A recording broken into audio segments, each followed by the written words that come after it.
Это может произойти с нами в любой момент. На улице, в проходах супермаркета, на конференции или на вечеринке. Динамика всегда одна и та же.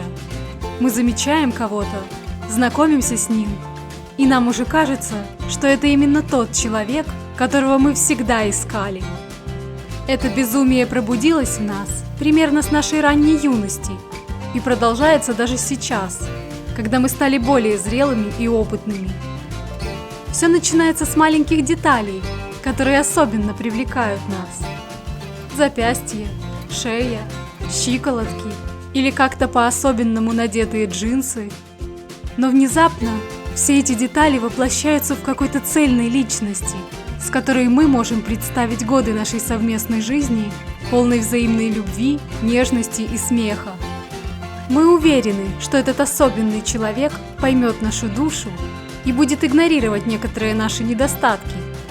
Мы от природы наделены особой способностью переносить свой идеал, созданный нашим воображением из нескольких легких штрихов, на реального человека. Но мы просто видим его и понимаем, что именно этот человек идеально вписывается в наш набросок. Циники говорят, что это безумие пытаться заполнить пробелы в нашей фантазии, натягивая их на конкретную личность, что реальность будет слишком отличаться от идеала в нашей голове, и рано или поздно мы непременно разочаруемся. Хотя мне кажется, что мы абсолютно правы, когда, несмотря на все доводы, просто отдаемся чувствам и влюбляемся, встречая в своей жизни такого человека.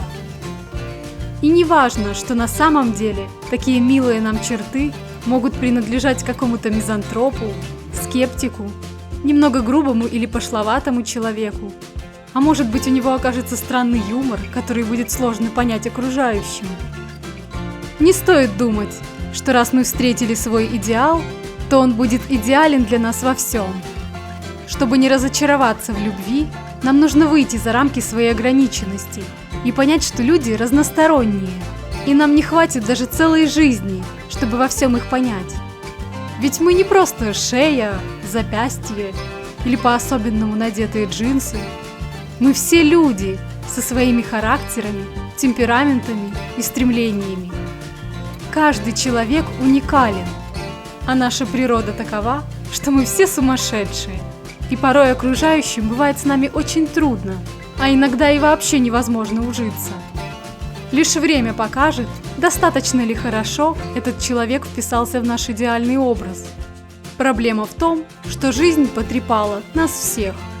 Многие росли, не имея адекватных родителей и правильную модель поведения в семье, что в конечном счете сделало нас напуганными и постоянно встревоженными. Тем не менее, мы не должны отказываться от любви. Мы должны быть открыты влюбленности в любом возрасте. И пусть даже вам трудно будет найти на 100% совершенного для вас человека, просто продолжайте держать в вашей голове образ из нескольких милых черт.